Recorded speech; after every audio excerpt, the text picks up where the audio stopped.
besar, di antaranya nikmat sehat walafiat, nikmat panjang umur, dan juga nikmat iman wal Islam, sehingga alhamdulillah dengan nikmat-nikmat tersebut kita dapat hadir berkumpul di tempat yang mulia ini, tempat yang penuh dengan keberkahan ini, dalam rangka mencari Allah Subhanahu wa Ta'ala dan kita talabul ilm setiap satu bulan satu kali yang diadakan minggu terakhir di dalam bulan. Dan mudah-mudahan dengan kelarasan kita, dengan niat kita, dengan langkah kita, Allah mudahkan segala urusan kita semua, dan juga Allah kabulkan hajat kita, keluar dari tempat ini Allah hapuskan dosa-dosa kita, amin ya rabbal alamin. Salawat sering salam tak lupa tercurah tersanjung keharibaan baginda Rasul Nabi besar kita Muhammad sallallahu alaihi wasallam beserta para keluarga dan juga para sahabatnya, juga para pengikutnya yang setia mengikuti ajaran-ajarannya, sehingga kita kelak nanti mendapatkan syafaat dari para baginda Nabi besar kita Muhammad sallallahu alaihi wasallam. Amin ya rabbal alamin. Bismillahirrahmanirrahim.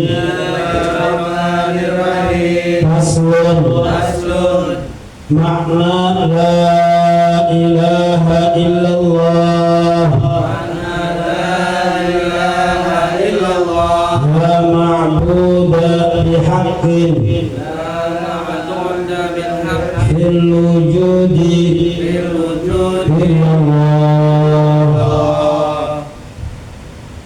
Bismillahirrahmanirrahim. Faslun, adapun ini pasal menjelaskan, menerangkan makna la ilaha illallah.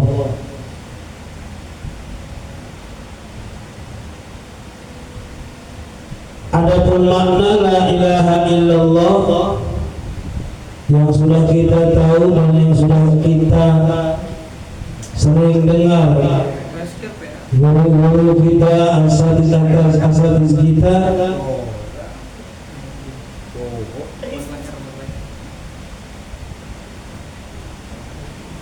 memaknakan la ilaha illallah, tidak ada Tuhan illallah kecuali Allah. Jadi tidak ada Tuhan, apalagi Tuhan. Tidak ada Tuhan illallah kecuali melainkan Allah. Jadi tidak ada Tuhan Bapa, tidak ada Tuhan Mama, tidak ada Tuhan pasar, tidak ada Tuhan bisnis, tidak ada Tuhan handphone, tidak ada Tuhan pabrik, tidak ada Tuhan bos, dan tidak ada Tuhan majikan. Itu secara tidak langsung kita menyembah yang tadi saya sebutkan. Kalau tidak di pasar, gua nggak makan.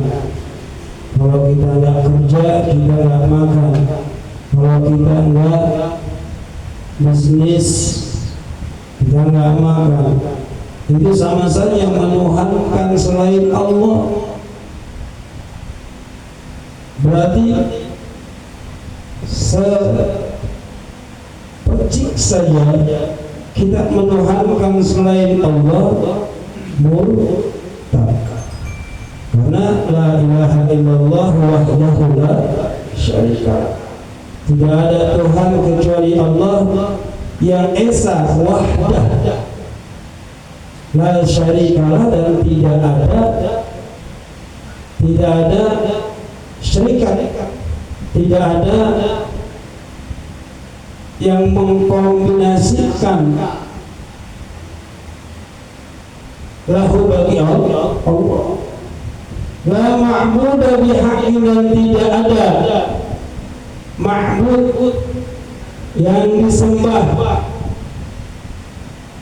ma'bud yang dituhankan, dihakim secara benar, fil wujudi di dalam perwujudan illallah kecuali Allah. Itu jadi tidak ada. Kita menuhankan ustadz, kita menuhankan kiai, kita menuhankan para habaib, memuliakan jelas, menghormati harus, ya, memuliakan ya, tapi tidak menuhankan.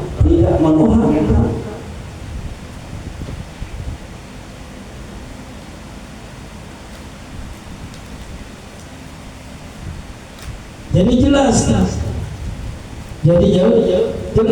tidak menuhankan ustaz, tidak menuhankan kiai, tidak menuhankan habaib. Memuliakan harus, menghormati tentu, tapi tidak menuhankan. Barang siapa yang menuhankan ustadznya, barang siapa yang menuhankan kiainya, habaibnya, alim ulamanya, sudah murtad. Ada murtad secara sagir, secara kecil, ada murtad secara kabir, yaitu langsung untuk meninggalkan segala perintah-perintah Allah. Dan secara nggak sadar kita sudah murtad. Makanya kita dilatih ini untuk tahu sampai di mana keyakinan kita menuhankan Allah Subhanahu wa taala. Qul huwallahu ahad. Karena apa? Karena yang namanya kalimat la ilaha illallah fi bayanin miftahul jannah, ini menjelaskan daripada pintunya surga. Pintu surga itu la ilaha illallah Muhammadur Rasulullah.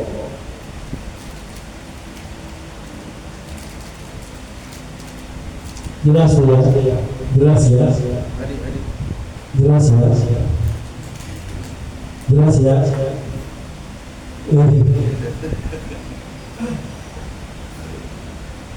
Jelas ya?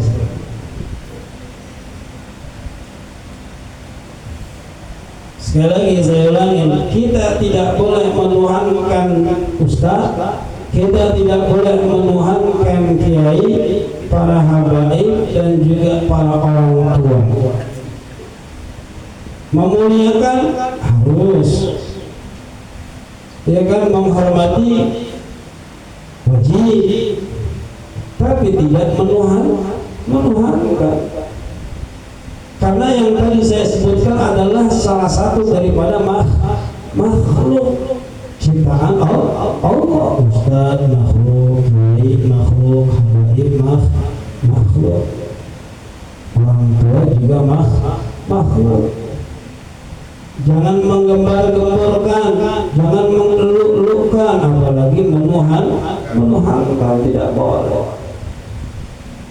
Makanya kita ini sebagai hamba Allah, hukumnya wajib itu maujud illallah, yang kita sembah kecuali Allah. Tidak lain itu di hati kita, di pikiran kita, mata kita. Sebenarnya alam semesta ini Allah cipta ini buat kita sebagai manusia, umatnya Rasulullah Shallallahu Alaihi Wasallam, untuk dikelola dengan baik, untuk diterima dengan baik, jangan dirusak.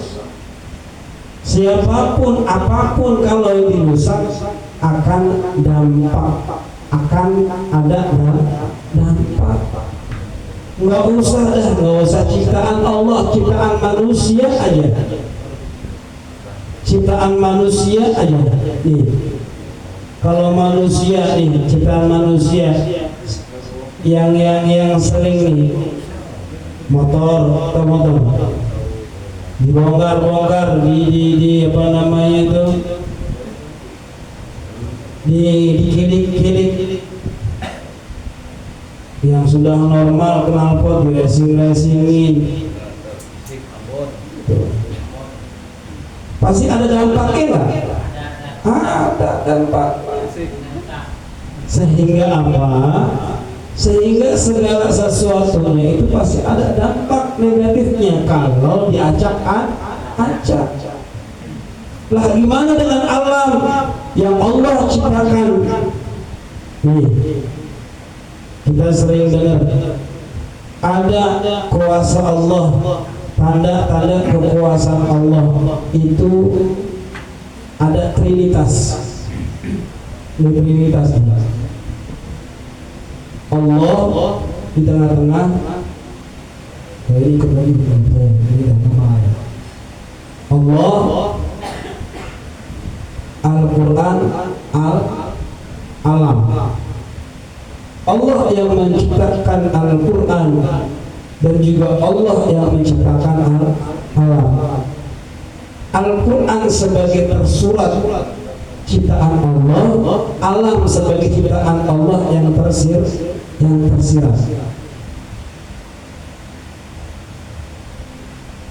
Mana yang harus dipelajari?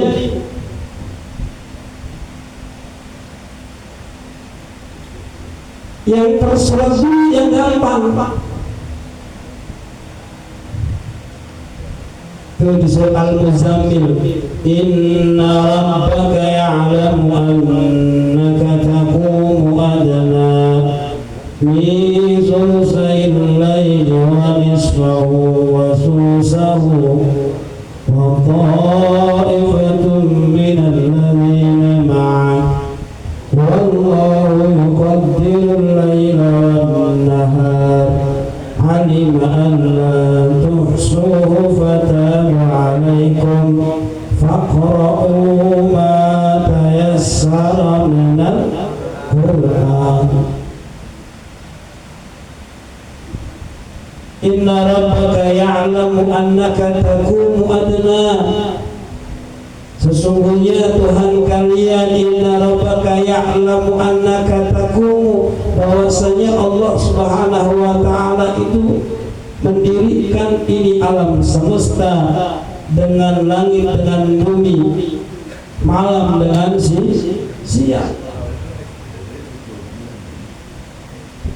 Ya, annaka taqumu adna min thulutsail lail, maka bangunlah kalian itu di sepertiga malam. Untuk apa? Mengagungkan dan mengesahkan Zat yang Maha Agung. Wanisbahu, atau sepertengahnya malam bangun. Itu diperintah Allah ini. Bukan saya menyuruh-nyuruh, ayo bangun, ayo enggak. Wanisbahu wa sulusahu wa ta'ifatun minal ladzina ma'ak wallahu yuqaddirul laila wan nahar. Allah itu kuasa atas malam dan juga atas siang. Allah itu Maha Kuasa. Dan Allah yang menghidup dan mematikan manusia. Jadi nggak ada tuh alasan kita capek. Kalau kita pengen sukses, kita capek. Tapi kalau misalnya capeknya kita dengan kepuasan hasilnya, insya Allah capeknya akan hilang. Contoh kemarin kita capek mempersiapkan peringatan Maulid dengan meriah-meriahnya dengan semaksimalnya. Alhamdulillah, capek kita kebayar dengan apa? Dengan meriahnya datangnya semuanya warga, semuanya tamu Rasulullah Shallallahu Alaihi Wasallam yang begitu dahsyat, bahkan rekor. Kalau ada murid-murid, ya, makanya itu kebayar tuh dengan apa? Dengan hasil perjuangan kita yang dari pagi sampai malam, malam sampai pagi lagi. kebayang. Makanya kalian jangan beranggapan capek ngaji, capek kerja. Capek-capeknya kerja kalau pas akhir bulan atau awal bulan gajian hilang gak caranya? Karena udah menghasilkan. Begitu pula kita ibadah pada Allah Subhanahu wa taala, jangan dilihat susah, nggak bisa bangun, ribet. Kalau kita pengen berhasil, ayo. Itu namanya berakit-rakit kahulu berenang-renang ke tepian. Makanya kalau misalnya kalian pengen puas hasilnya, harus capek. Dan capek tidak akan terasa kalau sudah melihat hasil. Inilah perjuangan. Makanya para pahlawan kita itu menangis kalau misalnya bangsa ini males. Para pahlawan itu akan sedih kalau itu anak bangsanya itu pada leha-leha. Para pahlawan itu sedih kalau anak bangsanya itu nggak punya kreasi, nggak punya kreativitas. Kenapa? Hasil perjuangan mereka itu dengan darah. Itu kita tinggal nikmatin, kita tinggal jalani, kita tinggal melaksanakan sesuai udah. Tanpa kita berjuang, tanpa kita memegang senjata, tanpa kita mengorbankan nyawa. Mereka itu yang harus. Makanya salah satu moto guru adalah pahlawan tanpa jasa. Makanya jangan pernah kamu mengeluh, capek. Justru mendingan capek sekarang mumpung jiwa raga kita masih muda. Raga itu gitu, masih kuat fisik kita. Nah, capeknya kita akan terbayar ketika kepuasan yang hasilnya memuaskan. Makanya bayan miftahul jannah kalimat tauhid, pintunya daripada pintunya surga wahya kalimat tauhid wa kalimat ikhlas wa kalimat najah. Kalimat tauhid yaitu kalimat ketuhanan, kalimat keikhlasan dan kalimat penyelamatan. Itu adalah miftahul jannah. Ya, ayo kita gali, ayo kita resapin makna la ilaha illallah.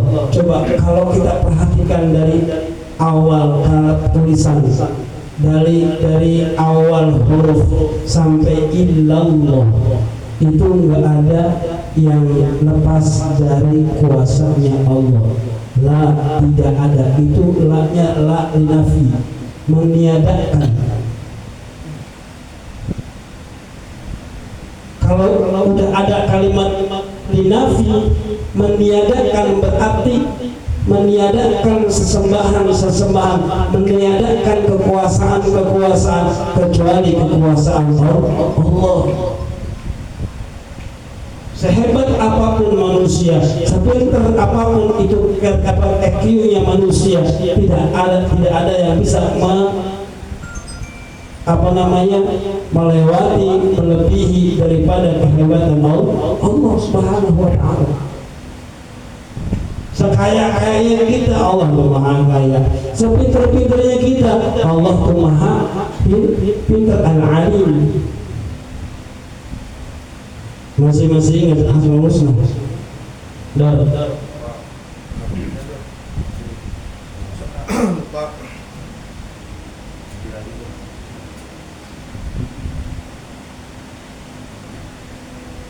Ingat saya, ini pelajaran waktu di musola.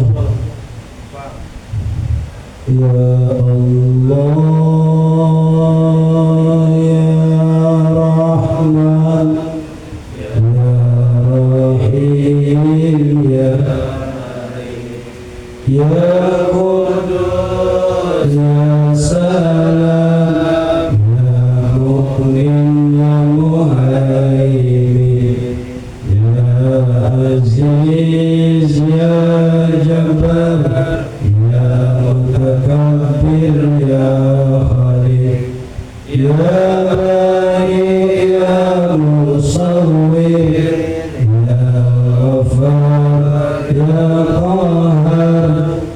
Wahhab ya Razzaq ya Fatah ya ya Qadir ya Basit ya Khafid ya Rafi ya Mu'in ya Mujib ya Sami ya Basir ya Akbar ya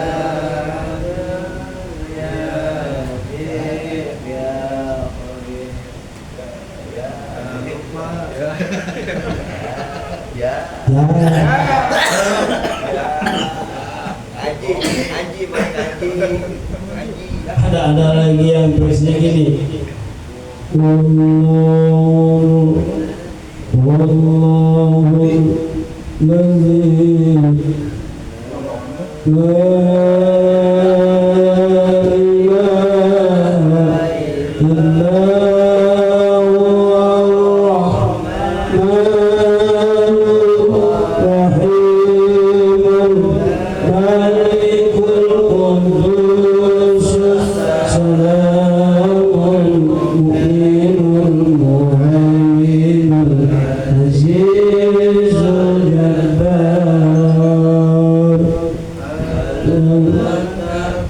birul khaliqul bari'ul musawwirul ghaffarul qahharul razzaqul fatahul alim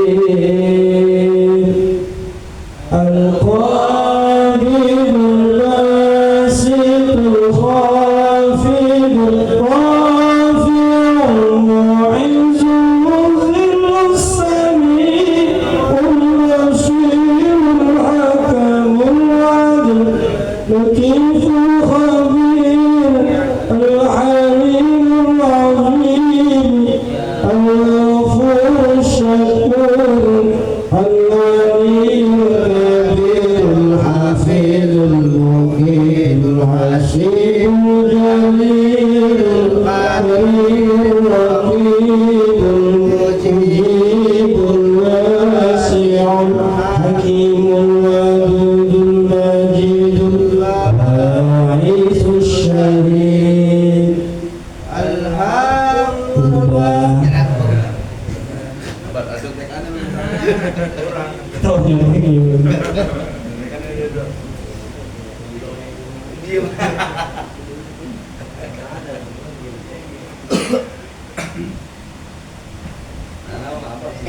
Ya, tuh. Jadi nggak ada itu yang lebih kehebatan kekuasaan Allah Subhanahu wa Ta'ala. Kita nih sebagai makhluk, sebagai ciptaan, seharusnya kita tahu diri. Ya, sebagai ciptaan kita tahu diri. Tahu dirinya gimana? Kita diciptain sombong. Apa yang disombong kalau diciptain? Sama kayak gini nih, kita dikasih, justru yang sombong kan yang ngasih kan. Kita yang dikasih sombong, malu, betul gak?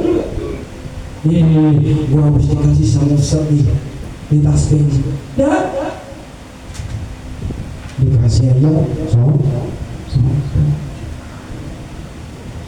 Yang patut sombong itu yang ngasih. Yang patut sombong itu yang menciptakan. Makanya jangan pernah takut dengan segala hal. Semakin kita takut dengan sesuatu, maka akan kita ditakuti dengan sesuatu itu. Contoh.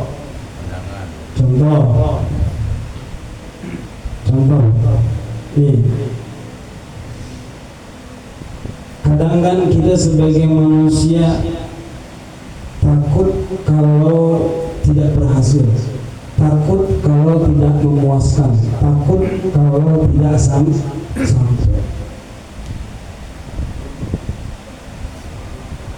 Batuk udah berapa bulan? 6 bulan. 6 bulan, berarti tinggal 3 bulan 10 hari kalau hitungan normal ya. Karena dengan suatu kejadian makanya pikiran kita ditakuti dengan kejadian itu, padahal semua itu kan kuasanya Allah. Segala sesuatu itu kuasanya Allah. Makanya kita tinggal ngejalanin aja. Makanya bismillah. Ya kayak kemarin kita pengen maulid, kita ketakutan ya karena tidak mencapai target. Terus ketakutan jamaah gak datang karena hujan dari pagi. Udah bismillah aja. Alhamdulillah. Ya Allah.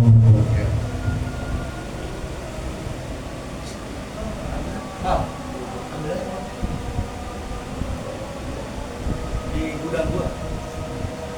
Ambilnya rokoknya, Bang. Gua kayak gudang di belakang. Ambilnya rokok. Yoi.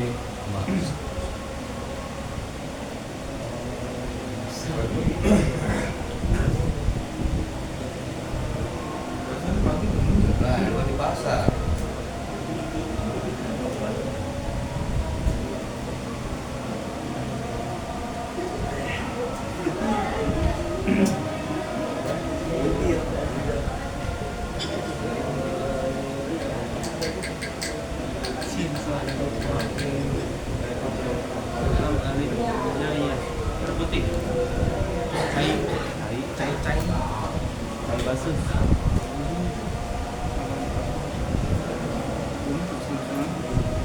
Habis.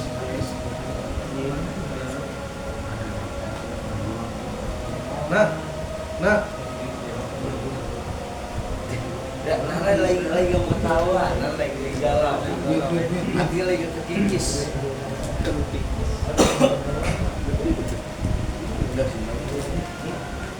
Nana lagi galau, jadi ganggu, Nana lagi galau.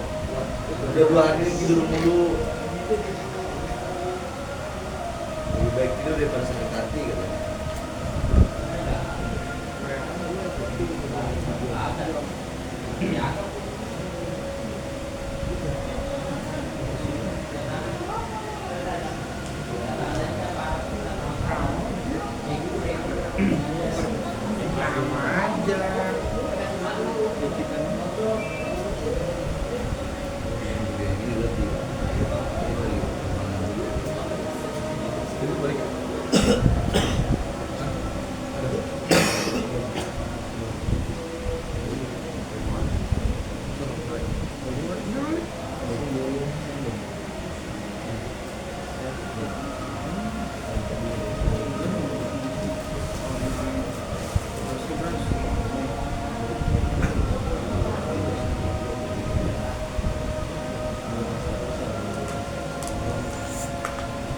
Sama aja.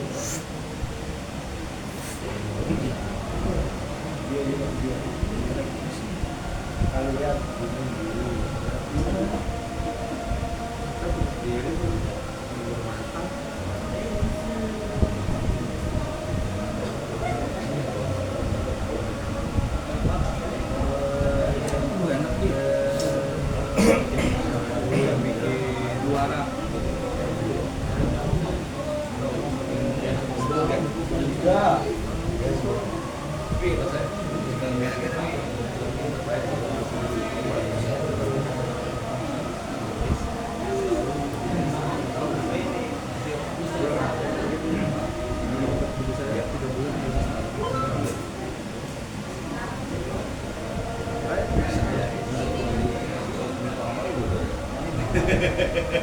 Astagfirullahaladzim.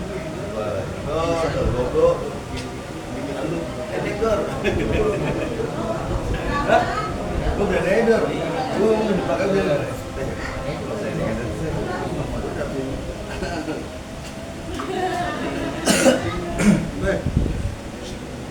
Nah, tuh kamu sini nggak tahu dia cek. Tuh, lagi galau. Pokoknya hari ini gue tidur. Tidur nih bang. Tidur. Lagi galau.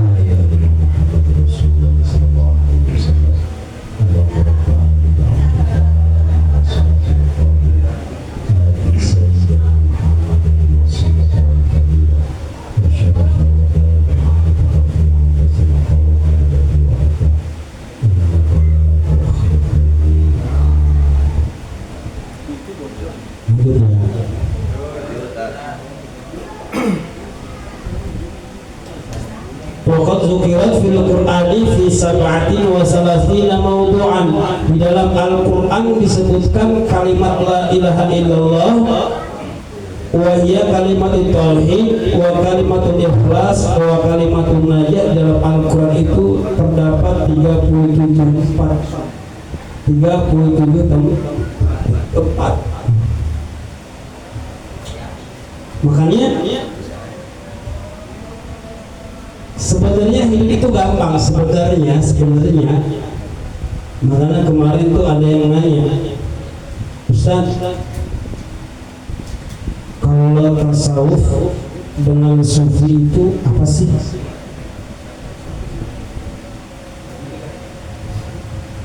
Kalau ilmu tasawuf,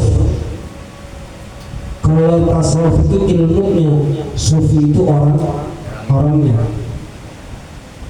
Orang yang menekuni ilmu tasawuf di dalam pikirannya, di dalam hatinya itu enggak peduli yang namanya duniawi, masa bodoh. Yang ada di pikirannya hanya zat Allah Subhanahu wa ta'ala. Nyawasnya hati-hati keliru ya.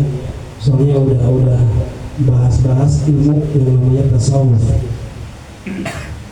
Nah, gimana Ustaz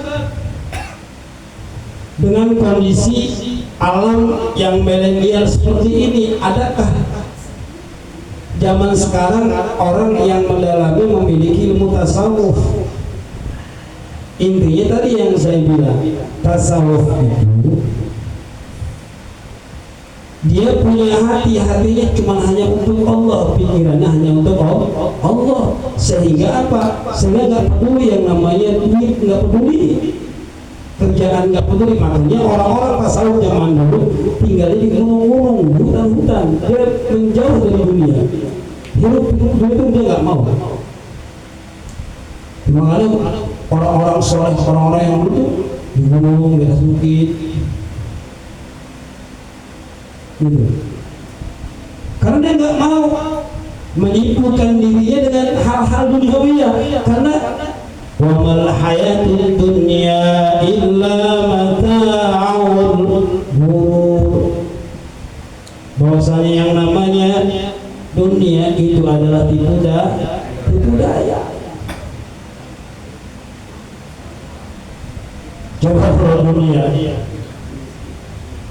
dikejar nggak sampai kayak kita ngejar mata morgana dikejar.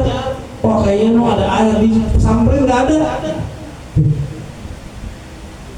Nah gimana, ada nggak orang zaman sekarang itu yang mendalami memiliki ilmu tasawuf? Ada, banyak.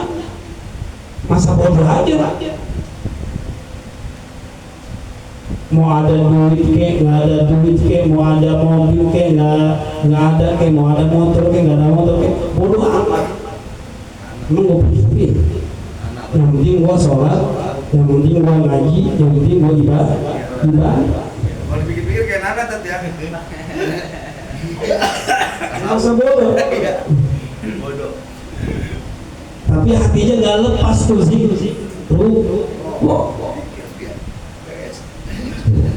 Jelas.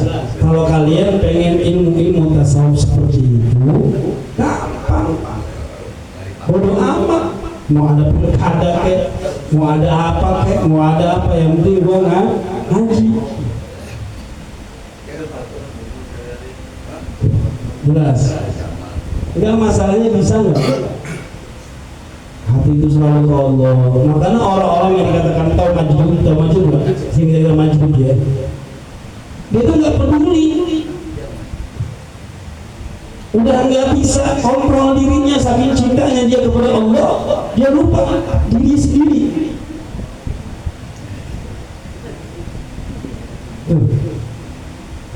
Dia lupa dengan kemewahan dunia, dengan kehebatan dia nggak perlu amat. Kita kan masih senang dunia, kita masih senang duit, kita masih senang fasilitas, kita masih senang ciptaan Allah yang lain-lain.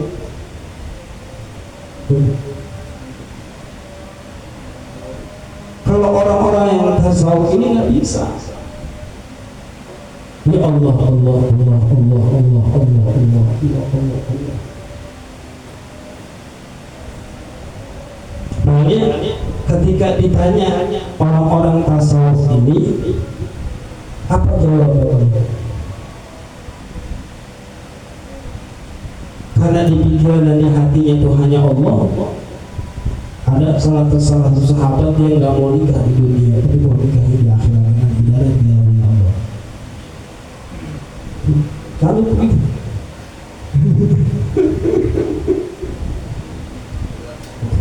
susah, berat.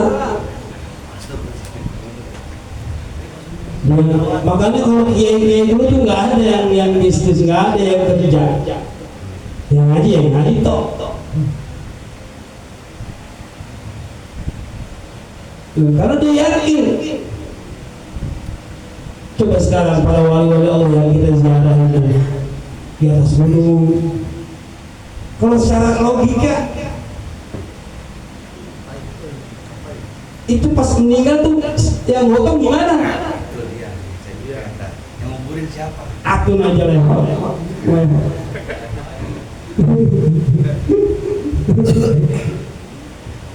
Iya kan, secara logika.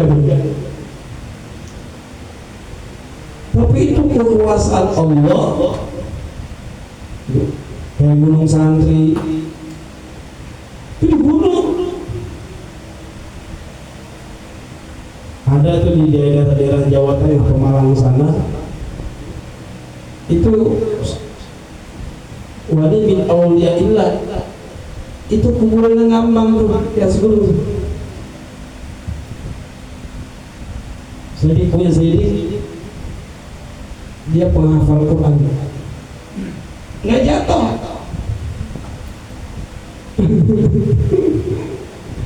Makanya Mbah Maimun Zubair itu ulamanya Rembang, yang Mbah disebut Mbah yang meninggal di Mekah. Sampai sekarang kain kafan masih utuh.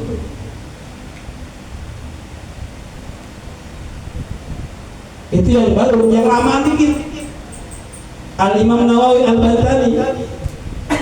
Biasanya kalau di Mekah itu dia per 3 tahun dibongkar. Karena lahannya nggak ada, cuma segitu-gitunya. Dan gantian. Tapi dua makam ini yang orang-orang Indonesia, salah satunya adalah Mbah Mun, dan yang kedua itu Imam Nawawi Al-Bantani, itu nggak laku sedikit pun, nggak ada. Padahal udah berpuluh tahun Imam Nawawi Al-Bantani. Ulama Hijaz, ulamanya orang-orang Hijaz, orang-orang Indonesia. Makanya orang Indonesia itu malu luar biasa kalau udah nekat tuh. Ya. Makanya salah satu keesaan kalimatul tauhid wa kalimatul ikhlas wa kalimatul najah adalah miftahul jannah, la ilaha illallah. Ya. Ya kalau misalnya kita pengen mudah, lazimkan, biasakan membaca la ilaha illallah. Kalau mudah dibaca, diresapin, masukin ke pikiran kita, resapin ke dalam hati kita, insya Allah kita mau ngapa-ngapain kena kunci dunia akhirat kita pegang. Miftahul jannah. Kan ada lagu itu, ada selawat itu. Miftahul jannah, la ilaha illallah, la ilaha illallah, Muhammadur Rasulullah, la ilaha illallah, Muhammadur Rasulullah.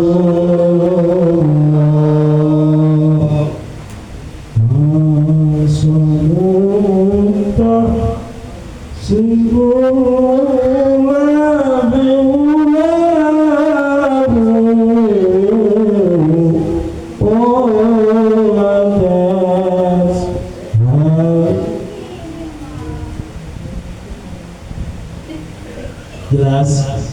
jelas. Dan seafdal-afdalnya, sebaik-baiknya zikir adalah la ilaha illallah. Mana sering gitu deh. Afdal zikri fa'lam al-mahbu la ilaha illallah. Itu afdal, itu sebaik-baiknya. Afdal. Makanya kalau misalnya kita lagi iseng belajar di mulut ngobrol aja, main aja, tapi hatinya zikir. Dengan kagak, kita kalau kita kembali kadang-kadang sholat aja nih, ini baca saya di sholat, pikir hati kita kan main kemana-mana. Itu ini justru balik, kita lagi usaha, lagi dagang, kita lagi kerja, kita lagi sekolah, kita lagi ngebengkel, gitu ya. Udah ya kan, yang gerakan anggota badan, hati zikir disangka.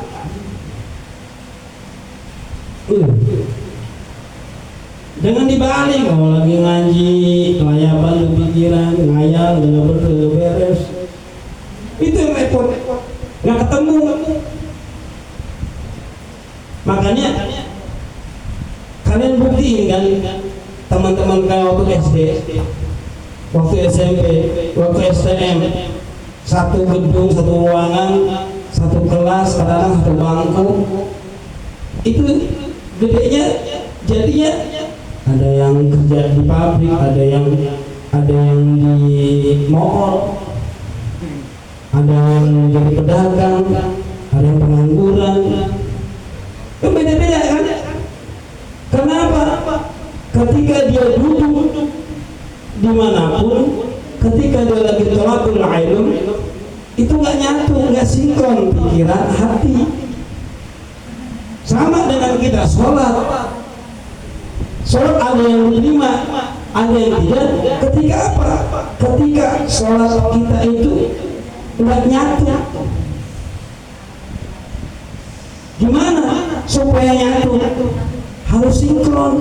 Makanya ada rukun qauli, ada rukun fi'li, ada rukun qalbi. Apa rukun qauli? Ucapan ketika niat usolli fardhu, itu qauli. Kalau sudah qauli, ayo gerakin, namanya fi'li. Jangan ngoceh doang, jangan ngomong doang, bisa kerja kagak. Itu sama aja, sholat cuma hanya pakainya rukun qauli. Buktiin bahwa kita sholat, ya gerakin yang gimana yang sudah diajarkan. Shallu kama ra'aitumuni usolli. Jelas. Paham. Makanya nih.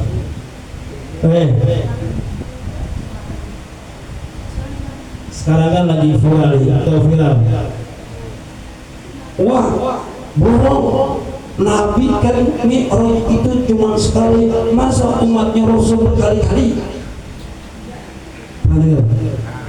Mana? Bisa ajari.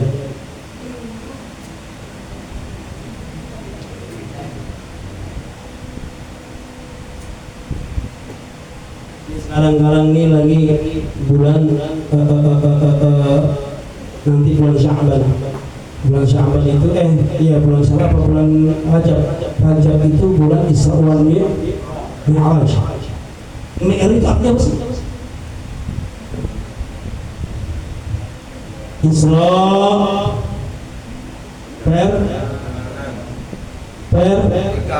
vertikal, Mi'raj kembali nggak?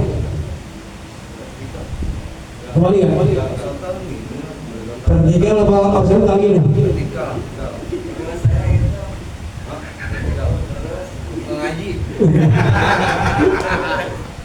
Ayo. Kalau yang garis-garis lurus ke samping itu vertikal apa horizontal? Vertikal. Bukan vertikal malah baca. Oh, ngebantahmu berarti kemana ya? Benar.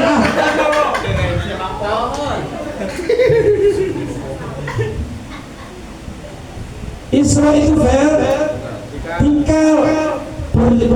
Perjalanan dari Masjidil Haram ke Masjidil Aqsa. Ini sekarang yang lagi gempur nih Palestina. Itu Masjidil Aqsa tuh. Mi'raj dari langit pertama sampai ke Sidratul Muntaha.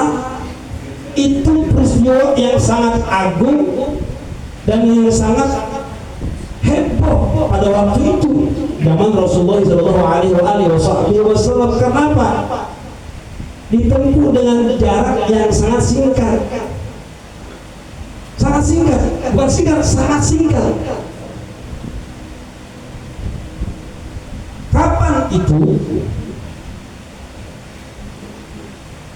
Pada bulan Rajab itu, peristiwa yang sangat luar biasa yang kita kenal dengan Isra wal Mi'raj yang lalu sampai diabadikan di dalam Al-Quran surat Al-Isra. Subhanalladzi. Makanya ketika ada peristiwa aneh diawali dengan kata-kata apa? Tasbih. Subhana, Maha suci Engkau ya Allah. Apa? Alladzi, yang mana asra, manusia itu diperjalankan, bukan berjalan, diperjalankan. Awas, kayak Muhammad tuh. Kalau Muhammad dari rumah Bu Haji datang kemari, mungkin setengah jam, mungkin 1 jam, karena digendong sama neneknya. 2 jam. Jadi cepat. Betul gak? Ya kalau misalnya Nabi berjalan sendiri lama, ribuan tahun, tapi karena Allah yang memperjalankan asra. Siapa lebih abdihi dengan seorang hamba itu bagi Nabi Muhammad SAW. Minal Masjidil Haram ilal Masjidil Aqsa. Waktu kali singkat ceritanya itu fenomenal, menggegerkan Abu Lahab, Abu Jahal, yang tadi baru mu'alaf jadi kafir lagi karena nggak percaya, karena ditempuh dengan Lailan ini sepertiganya malam dari jam 3 subuh lagi. Malam ini dari jam 3 berapa jam sih? Cuma 2 jam. Subuh lebih lagi subuh. Makanya subuh belum dapat pindah sholat. Subuh baru sholat. Makanya hitungan sholat itu bukan subuh dulu, tapi zuhur, asar, maghrib, isya, baru subuh.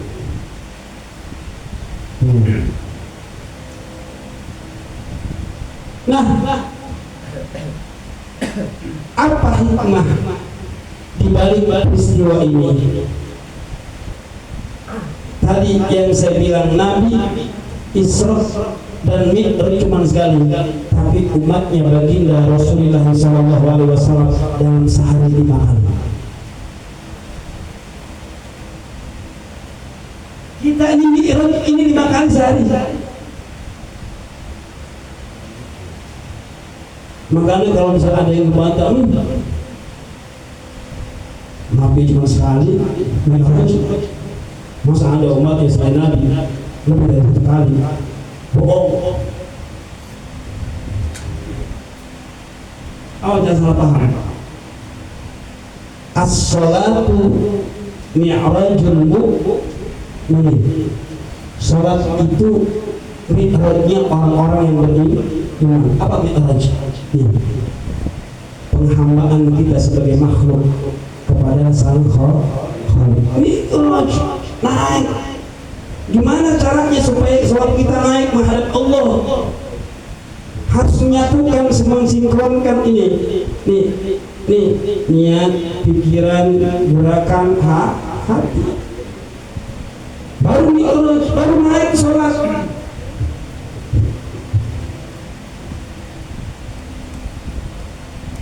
Paham? Jelas. Makanya kita umat baginda Rasul itu lebih mulia dibandingkan umat-umat sebelum Nabi kita Muhammad.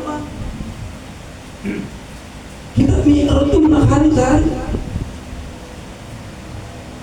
Apa dasarnya? As-salatu mi'rajul mu'min. Wa'ala yang sampai kau.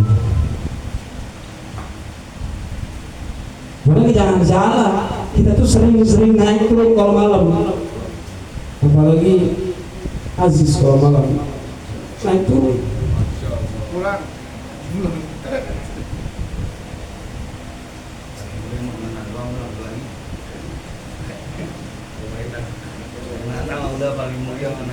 Nah, balik ke tasawuf. Nah, kalau kita ingin menjadi orang-orang yang salah satunya memiliki ilmu tasawuf atau yang disebut dengan sufi, ayo kosongkan dunia dalam pikiran kita. Ayo jauhin dari hati kita. Makanya saya sering doa apa? Allahumma ja'al dunia fi aydina wa la taj'alna fi qulubina. Ya Allah, jadikan dunia ini di tangan saya. Wa la taj'al fi qulubina. Jangan jadikan dunia ini di hati saya. Artinya apa? Dunia itu di genggaman, cukup di genggaman. Kalau enggak sampai lepas, tapi jangan sampai di hati. Kalau dunia di hati kita dulu, hari dibuat jadi budak dunia. Yang enggak boleh itu ya cinta sama tuh. Kalau urusan cinta, senangkan urusan hati. Hati udah, kalau misalnya udah terpatri gak? Hati kalau sudah terikat,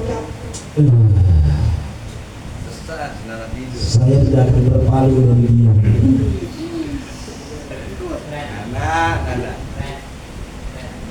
Makanya sering saya baca itu, Allahumma ja'al dunya fi aydina wa la taj'alna fi qulubina. Ya Allah, jadikan dunia itu di tangan saya dan jangan jadikan dunia itu di hati saya. Alhamdulillah, dunia itu semua.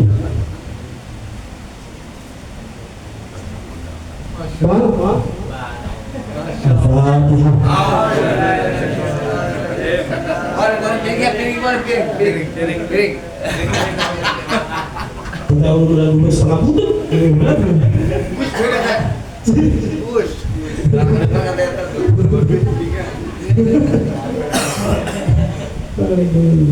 Kan jadi lama lagi deh ya. Iya, dah.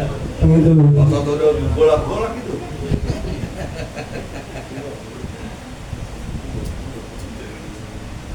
Apa nggak doanya? Bismillahirrahmanirrahim. Allahumma ij'al dunya fi aydina wa la taj'alna fi qulubina. Allahumma ij'al dunya fi aydina wa la taj'alna fi qulubina. Allahumma ij'al dunya fi aydina wa la taj'alna fi qulubina.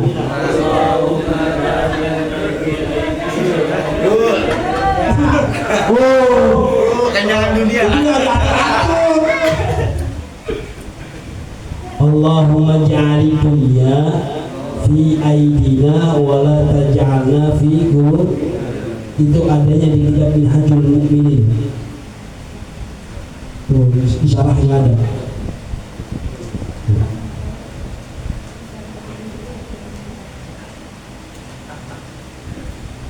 Jadi itu doa mirip-mirip doanya Abu Nawas, ila sulul firdaus a'la.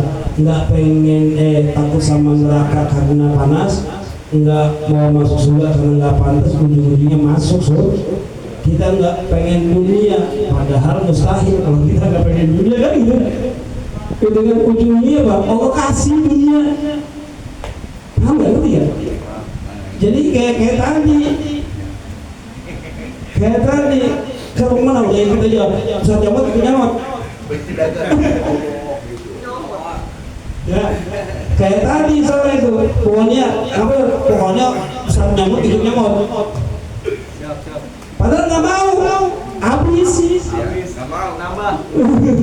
Ambil bakso lagi. Itu kadang-kadang hebatnya kita tuh umat tersebut gitu.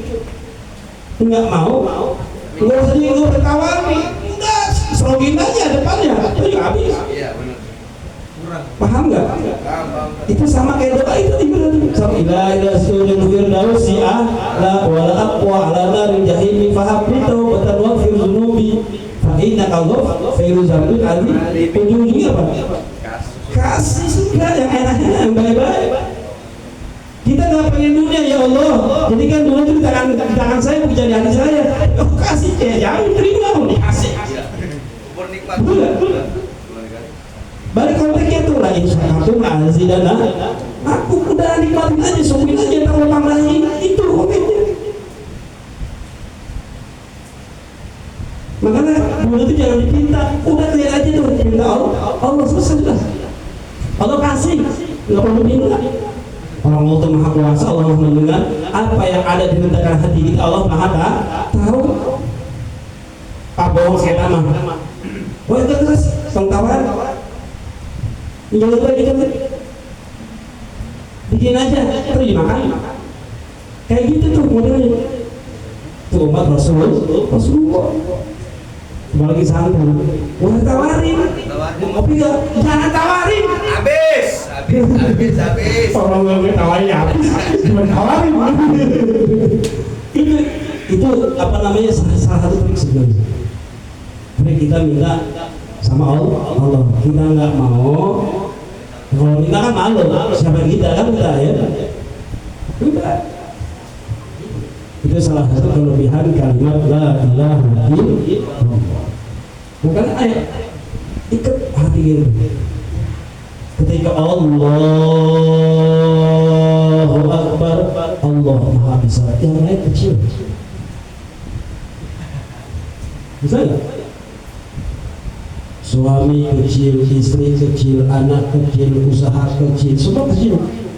Yang besar, yang gede hanya Allah. Enggak sampai situ mengesahkan Allah, menyanyikan Allahu Akbar kabira walhamdulillahi katsira. Terus sampai diri kita tuh ikrar inna sholati wa nusuki wa mahyaya.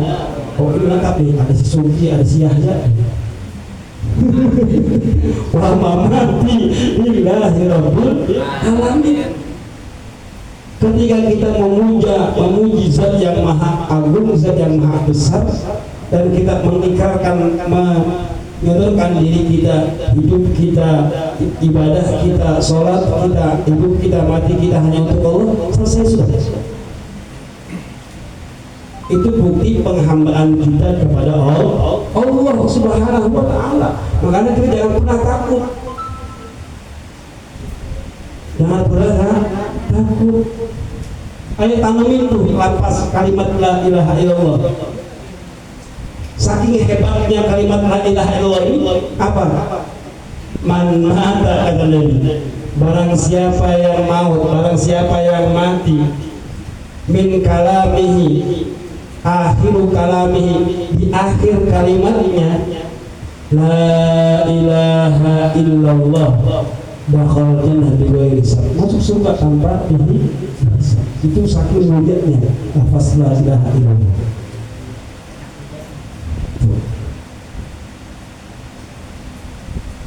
Makanya umat Rasulullah itu kan sudah terpatri dengan apa?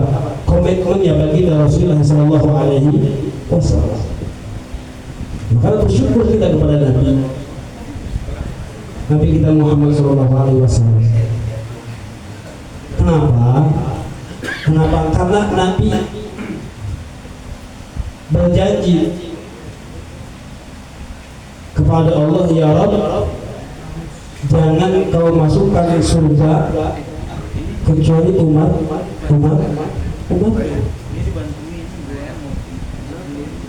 Itu modal kita itu juga. Makanya ketika kita itu mengadakan peringatan PHBI, kita bersyukur. Karena apa?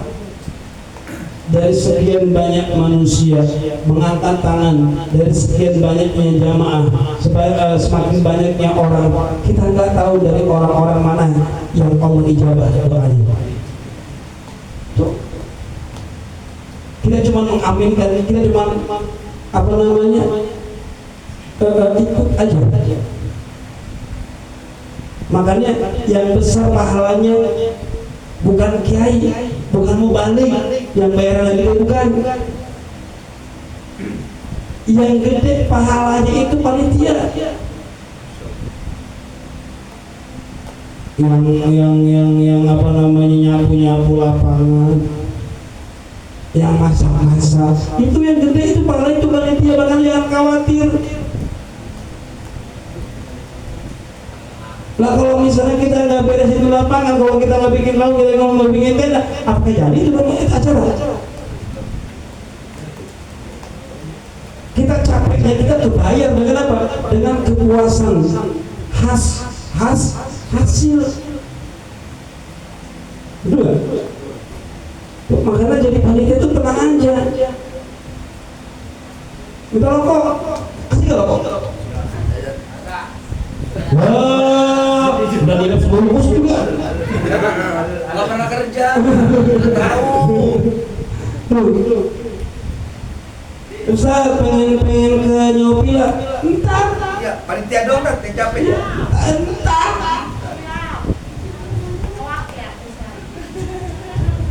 Payah. Lalu mau mencadangan aja. Kasihan panitia, ayo bayar capeknya dengan apa? Ayo kita happy. Ya paling gede itu pahalanya itu panitia yang jual dari gerang karpet, jamaah jadi nyaman duduknya.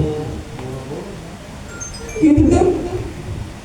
Yang capek sama panitia, udah orang-orang udah kenyang makan pulang. Tuh panitia itu masih bebenah, masih beres-beres, ngapain lagi? Paham nggak? Jelas nggak? Ya kalau misalnya ada sisa ya udah.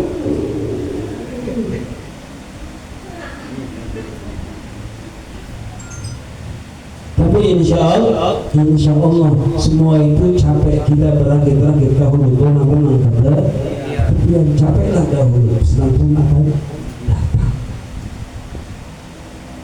Berapa tua kelapa muda kupasin kelapa tua tinggal batoknya. Jangan mentang-mentang muda dipuas-puasin, kalau udah tua tinggal bongkoknya.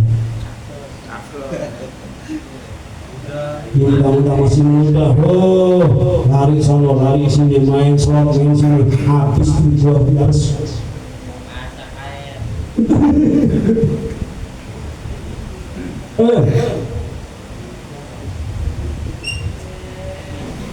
Iya. Awas hati-hati. Jangan kita berpikir aku masih muda. Ayo, entar sholat mantar kalau udah tua. Entar sholat ngaji mantar kalau udah insaf. Lah, lupa apa insaf? Nggak ada. Malaikat hijau itu nggak ada toleransi.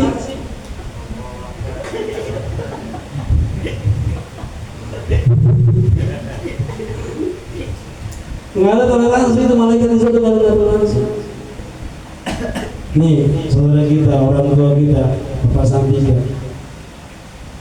yang badannya besar, perut terlihat gagah. Kalau udah Allah kasih penyakit nggak ada. Gimana kita doain nih? Ya, orang tua juga biar sehat lagi. Ya kalau pengen sehat terus, kalau pengen diambil kita yang terbaik aja. Yang ikhlas. Memang kadang-kadang hati kita kadang-kadang nggak ikhlas sih menerima segala sesuatu yang ikhlas. Ya kalau sakit kita terimain, kita rawat orang tua kita. Ya, kalau sehat dimanfaati. Ngomong saya, ayo sholat yang benar, ngaji yang benar. Ini jangan dibalik ya, udah sakit baru udah pengen ngaji, pengen sholat, pengen baik, pengen sedekah. Dulu kemana aja, itu sama aja. Kelapa muda kupasin, kelapa tua tinggal batoknya. Jangan mentang-mentang lu muda lu puas-puasin, ntar udah tua tinggal bongkoknya. Jangan. Kalau udah tua mah tanya Bu Haji, pengen Gunung Pancar, asam urat, kaki keram. Ayo we keluar mah. Ieu cangkeng. Ustaz dari tahun berapa ke Gunung Pancar? Dari si Endang masih bener salah ngomong.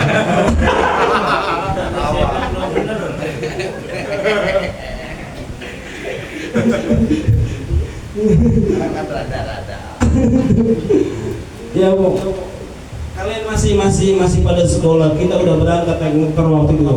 Saya Jamal waktu itu sama Didin, terus siapa lagi ya? Saya Jamal di itu ya. Tuh, awal mula itu masih alas bro. Itu nggak ada dagangan dulu, nggak ada. Awas mangap. Beneran, nah itu. Awas mangap nunggu air hujan. Sekarang udah ada kamar mandinya, udah ada WC-nya, udah ada tukang warung tinggal pesen. Ya, dulu nggak ada. Pure, semakam-makamnya udah. Sama gentong atau pinggir yang sebelah mana ya? Gentong, hujan, pedih, perih. Sekarang alhamdulillah warung sudah ada di setiap posnya, kamar mandi sudah ada setiap posnya. Gitu. Tapi alhamdulillah semua itu proses. Makanya kemarin tuh waktu di grup tuh saya ada habis ke orang-orang awam. Ini.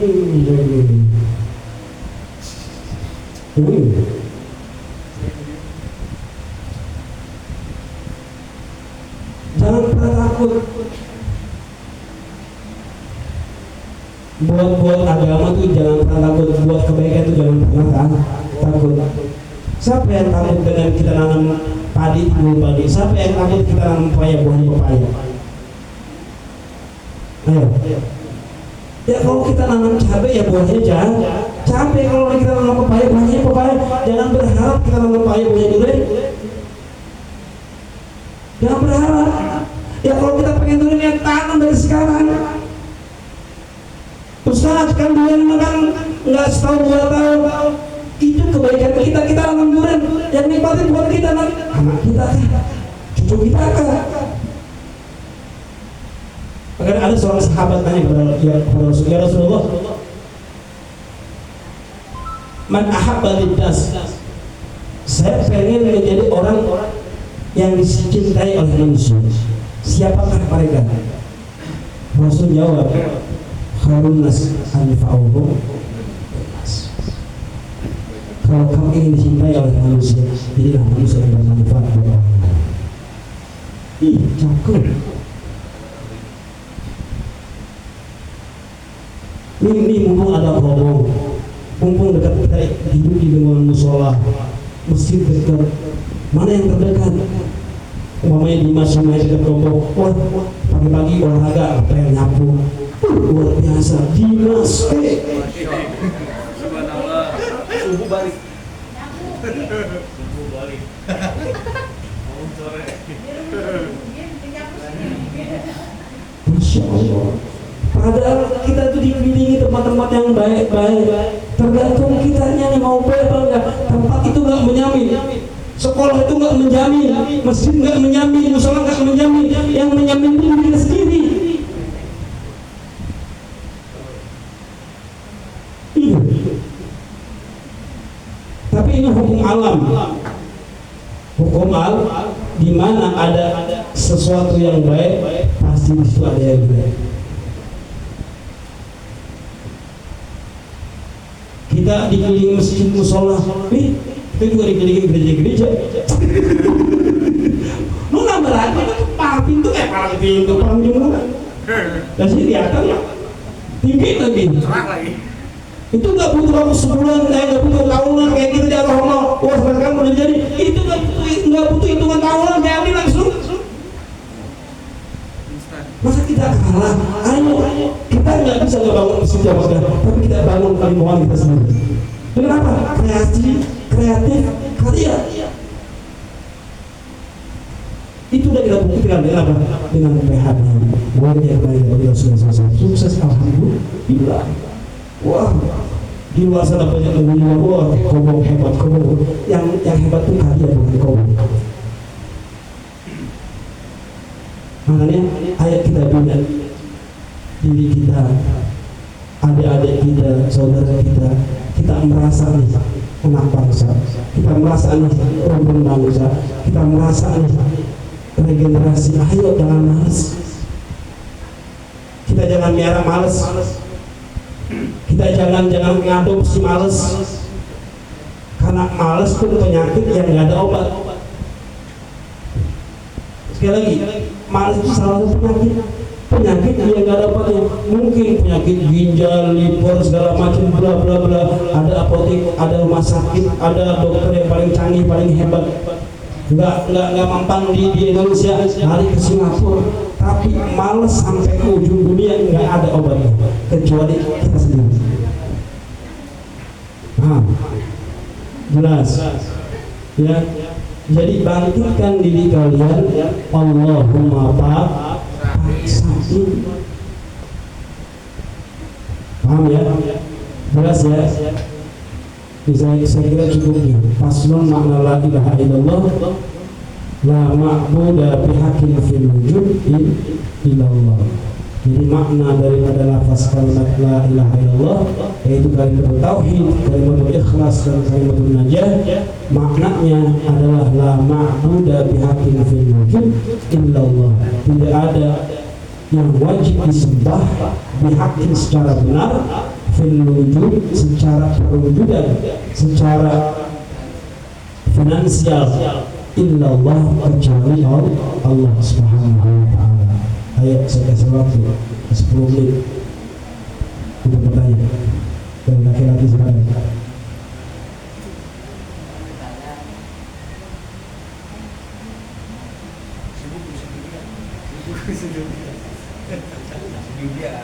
Karena kan udah Allah bin Allah.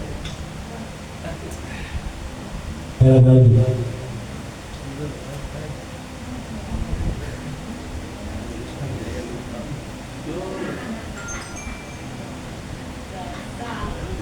Kalau laki-laki nggak ada ya perempuan ya.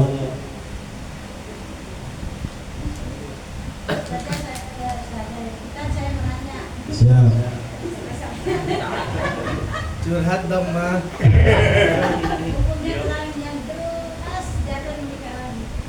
Hah?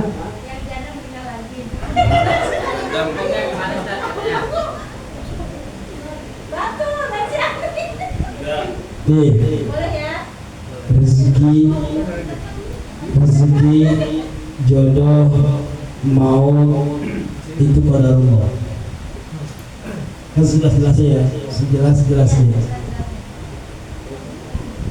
Kita berasal dari mana, jodohnya dari mana, matinya kemana, dari tanah mana, rezeki mana, itu udah ada garis dari Allah Subhanahu wa ta'ala.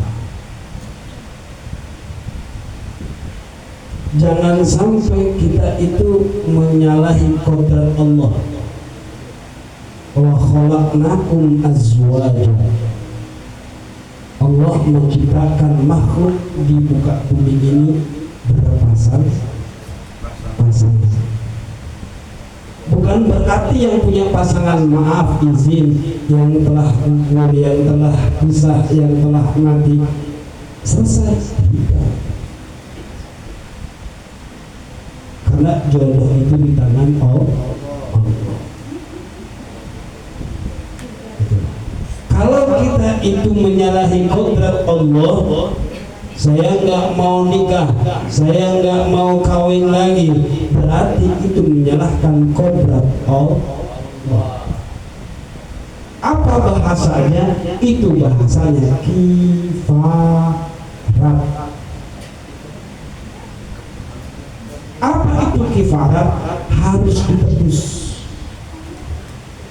Berarti sesama dong dengan non muslim yang namanya Nasrani, ada penebus dosa. Ya. Tapi beda.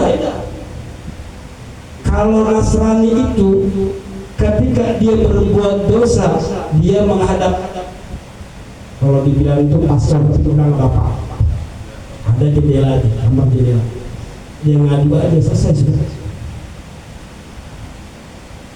Kalau kita dengan sedekah, kita nggak perlu ngadu dengan manusia, cukup kita sama Allah. Umpama contoh, saya nggak mau nikah lagi, saya nggak mau kawin, saya nggak mau nikah lagi. Ternyata Allah garis tuliskan itu ketemu jodoh, berarti dia itu menyalahi kodrat, berarti dia kena kifarat. Harus ditebus. Gimana cara menebusnya? Dia punya ikhlas berapa di kantongnya, dia punya ikhlas berapa di hatinya. Gak usah ngomong, dalam hati aja. Ini buat kifarat dosa. Jelas. Tidak hanya itu aja, apapun bentuknya, kalau kita menyalahi kodrat Allah, kayak dokter juga sama, bayar kifarat. Dia bisa memprediksikan, tapi memprediksi ya.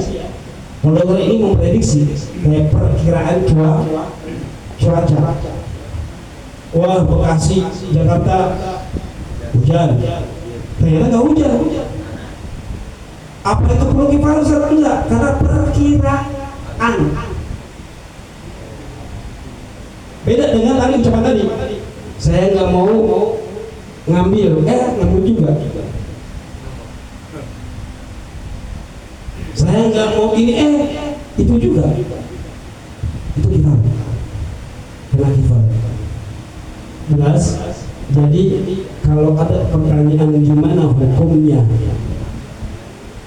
kalau dia itu nggak mau nikah lagi, nggak mau kawin lagi, hukumnya dosa karena sudah menyalahi aturan kodrat Allah. Khairihi wa syarrihi minallahi ta'ala. Tapi bukan tergolong dosa yang besar. Ada dosa al-kabair, disebutnya dosa-dosa yang besar. Ini termasuk yang dosa-dosa yang kecil. Paham? Jelas? Selanjutnya yang perempuan tiga pertanyaan lagi beliaunya.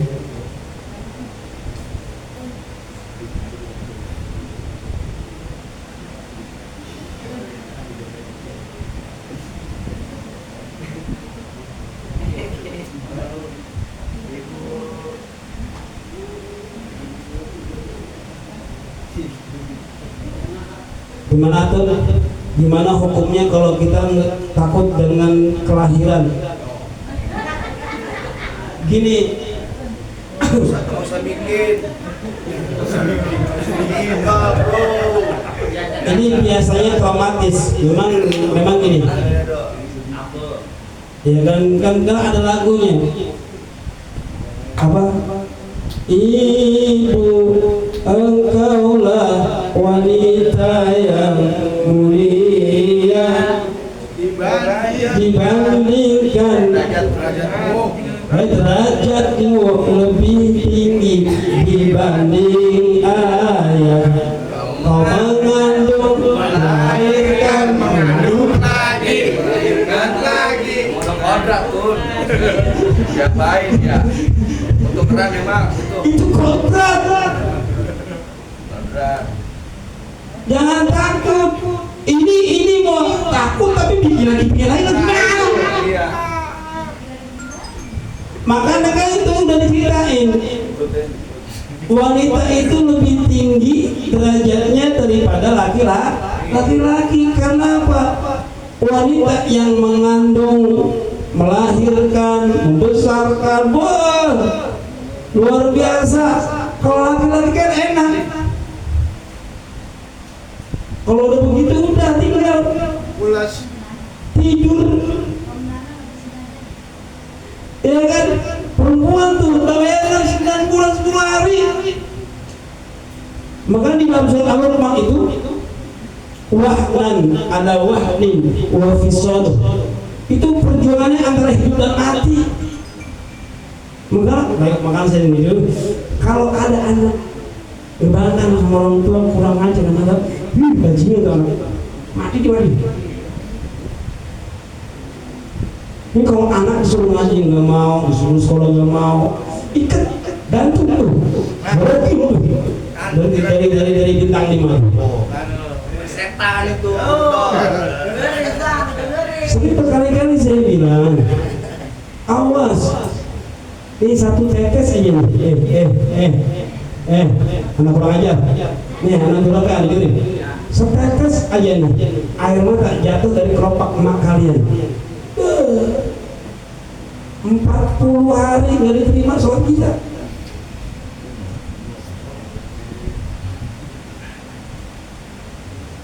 Hari. Makanya saya punya cerita. Ini cerita adik diri saya. Saya berarti anak yang ketiga, Zia. Saya namain Mazia Tunisia. Mazia itu diambil dari kata-kata dikusyain Mazia. Tiap sesuatu punya kelebihan dan kekurangannya. Itu sesuai dengan kriteria Zia. Ini anak luar biasa. Rezeki itu wangi, indah. Jadi anak yang memiliki kelebihan dan memiliki harum yang semerbak. Ternyata perjuangan luar biasa Zia. Saya dikucilkan dari keluarga. Karena apa? Itu anak tinggal kulit sama tulang. Sini gini-gini sama siapa? Kalau itu nggak normal, mati kan? Karena saya sebagai bapak ya, kata orang, saya disuruh, saya pergi. Yang penting anak ini sehat. Sampai kayak saya ke Sukabumi, itu anak ditelanjangin, baru ketahuan tuh, semua pada nangis. Karena tinggal ini sama tua asor lu, keponakan kurang ajar, lu nggak punya saudara. Inilah perjuangan saya, jadi seorang ayah, jadi seorang bapak, jadi seorang anak tentunya. Saya bilang begini, Mang, ini anak saya, mau mati mau hidup, tanggung jawab saya. Saya pengen ngajarin sama kalian ini, kalau dalam rumah tangga yang pahit-pahit telan. Sekali lagi, yang pahit-pahit telan. Jangan sampai orang tua tahu pahitnya kita. Ini paham ya bahasa pahit ya? Yang tidak enak. Kalau bisa seorang tua itu pengen kasih yang manis-manis. Kasih gula biar diabetes. Makanya sama mak saya, mak ayo makan. Pernah? Saya taruh di depan. Kalau bisa suruh nyukir. Di depan, mak mau makan apa? Saya ajak ke Nirwana. Itu yang Pondok Ranggon, ya sebelah yang pemakaman sebelah Sonto Jalan Pramuka itu ada restoran mewah. Saya ajak sini. Mas ini, apa kata mak saya kasih? Minta kepiting. Minta kepiting. Itu saya ajak tuh si Jalal, si Sihab, ponakan-ponakan. Memang sih luar biasa. Kemudian di situ luas, lapangan luas. Ada kolam ikannya, ada kolam renangnya, ada pemancingannya. Saya nggak bahas itu. Saya bahas saya kepiting, kerang. Yang namanya kepiting kan seafood ya, termasuk seafood. Kalau kepiting itu ada tangnya. Saya udah bela-belain, lu ngasih mak lu makan sup pakai tang. Saya dimes ketawa aja di depan itu. Ya Allah, tadi lu minta, lu lah kan. Tadi minta kepiting, mak gimana sih? Nah ini mak keras, lah itu kepiting namanya. Tuh ini kan buat apaan? Buat jepit giginya. Kagak mak, itu bukan tang, itu buat makan. Kalau pengen makan dikerepes dulu.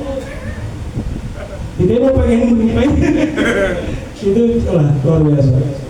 Terus saya ajak lagi, ya makan tuh. Kalau pengen makan lesehan itu yang enak Cianjur tuh. Cianjur. Pom bensin sebelah kiri, kalau ada pom bensin sebelah kanan sebelah kiri, depannya terkena Cianjur. Itu luar biasa sambelnya bro. Mas itu satu banyak penuh buat emak saya. Ayo, pengen saya gitu, saya pengen nunjukin. Ayo yang pernah buat emak, buat orang tua. Terakhir kejadian ketika bapak saya meninggal, saya sendirian, karena itu di ruang ICU, karena nggak boleh masuk. Bapak saya di dalam, saya di luar, malah boleh sendirian. Nah jam 3:20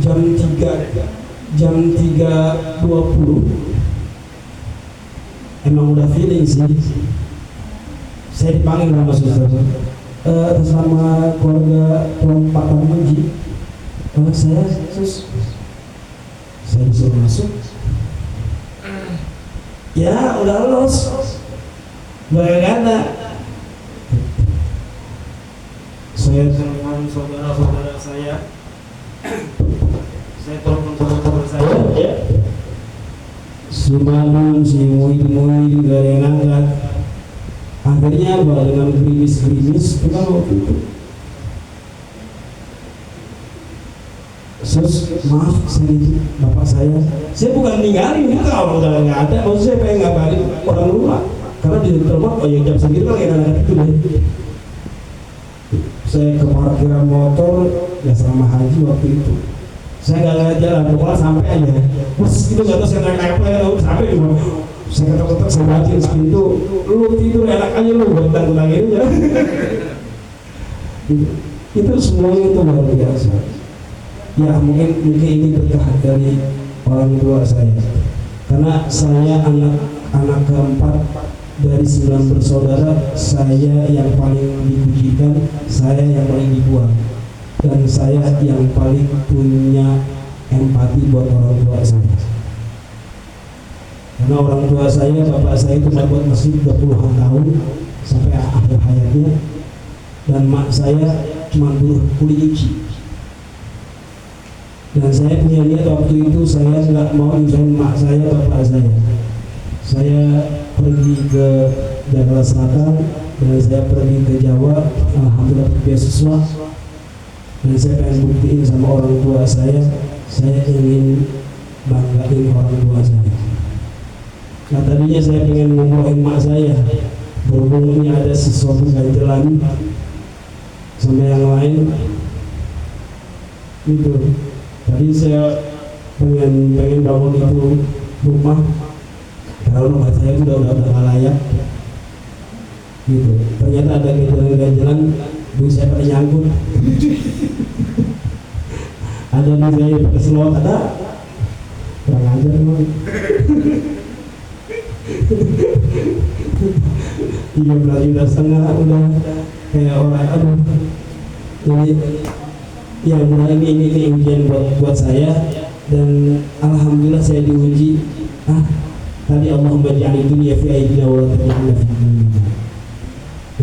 Jadi ketakutan itu Mbak Atun itu menjadi terapis buat kita untuk menguatkan jiwa diri kita. Kalau kita punya memorial dengan ketakutan untuk melahirkan, ingat derajat kita lebih mulia.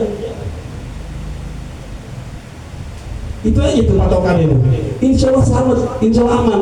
Kalau kita punya riwayat yang tidak baik di riwayat kita, konsultasi sama dokter. Itu wah pokoknya pas tahap 8 atau sampai 9 ada keluar, nanti ada tindakan di situ. Insya Allah selamat. Gitu aja berarti. Jadi tidak ada rasa takut untuk wah di sini trauma lari ke Jawa, pengen pulang ke Jawa, mau melahirkan Jawa aja. Jangan.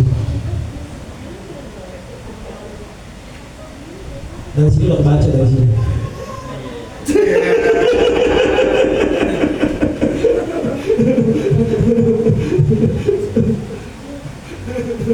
Satu lagi.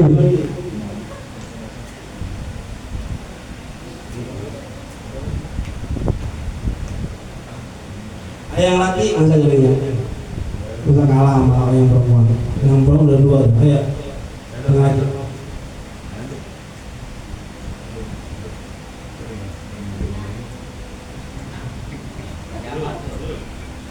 Kalau zakat dor, itu saya mah zakat dulu. Itu kalau zakat mal itu biasa per tahun, disebut per tahun. Ada zakat mal yang dipakai, ada zakat mal yang disimpan atau apa di deposit. Ini kita mau zakatin yang mana nih? Kalau misalnya yang dipakai kan nggak seberapa. Itu harus zakatin. Makanya semakin banyak fasilitas yang kita miliki, semakin banyak pula zakatnya yang dikeluarkan. Sama kayak pajak. Kalau mobil mewah pajaknya mahal murah.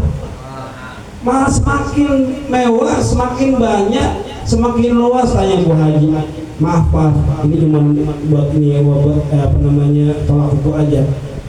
Kita punya sawah berhektar-hektar lah, tiap tahun pajakin nggak Bu Haji?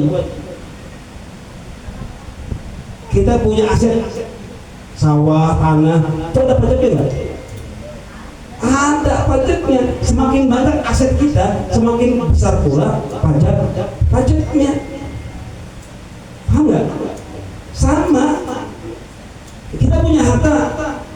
Oke, emas yang kita simpan itu 100 gram. Oh itu pajaknya kita itu. Kali 2,5%. Jelas. Jadi per tahun, bukan per minggu. Kalau per minggu jelas. Ya jelas ya, paham ya. Itu namanya zakat. Zakat itu macam-macam. Ada zakat mal, ada zakat pertanian, ada zakat penghasilan, terus pertokoan, macam-macam. Gimana lo? Apa lo? Zakat gojek, bir gacor. Biar gacor. Mobil Gojek ini bini dua. Ya, ada lagi. Tiga.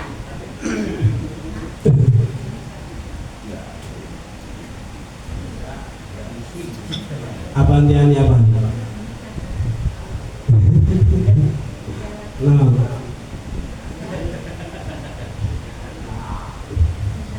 ya silakan saja sama siapa aja, yang penting menerima apa adanya, siapapun dia. Kita pelajari dulu. Jangan kadang-kadang maaf kita senang sama orangnya saja. Kalau misalnya sudah berkeluarga, kita nggak senang sama anak-anaknya, ayah jangan menerima kita. Makanya bagi yang punya pasangan berat untuk menerima apa yang kita miliki. Jadi kesimpulan daripada pengajian di malam, ayo belajar dari kalimat la ilaha illallah. Hidup itu nggak perlu diucapin, hidup itu nggak perlu ini gua, nggak perlu, cukup pembuktian. Ya, cukup dengan pembuktian. Makanya di dalam Al-Quran ketika orang-orang yang munafik, saya beriman kepada Allah, saya beriman kepada Allah, hanya ngomong doang beriman, tapi sholat kagak, ngaji ya lagi mood. Untuk hal-hal yang positif kita tidak mau, disuruh buang sampah, alasan banyak ya. Disuruh nguras kolam, ada aja. Iya benar. Ya, jadi untuk hal-hal yang baik itu mata rantai. Jangan dilihat ngapain sih Ustaz buang sampah, ngapain sih Bang Endang suruh nguras kolam. Pak Ul, sini gue bilangin, kalau kita bersih, sampah aja dibuang, itu lebih baik sampah dapur daripada kita di sampah masyarakat. Sampah dapur itu dibuang, kalaupun diolah digerus lagi itu diolah tuh. Nah kita jadi sampah masyarakat gimana ngolahnya? Ada bank sampah itu pengolahan, direkrut lagi tuh, disortir lagi tuh. Nah kalau kita sebagai sampah masyarakat apa yang mau disortir? Kalau kita nyapu di gobong, bebenah di gobong, ini buat ngaji, ini buat sholat, selama kita wirawiri itu suci, sebanyak itu pahala kita. Kalau kolom itu bersih, buat mandi enak, ya selama yang mandi yang mau menggunakan itu kolom itu pahala buat kita. Ustaz nggak sungkan hujan-hujanan berdiri, Ustaz nggak sungkan itu nyapu, cuek aja orang itu olahraga aja biar sehat. Jangan, makanya segala sesuatu itu jangan dijadikan beban. Dari yang pedagang di pasar jangan jadi beban, nikmatin aja, jadi ringan insya Allah. Apapun aktivitas kita jangan dijadikan beban. Insya Allah semuanya berkah, semuanya nikmat dan jadi pahala buat kita untuk menafkahi keluarga kita. Insya Allah. Al-Fatihah.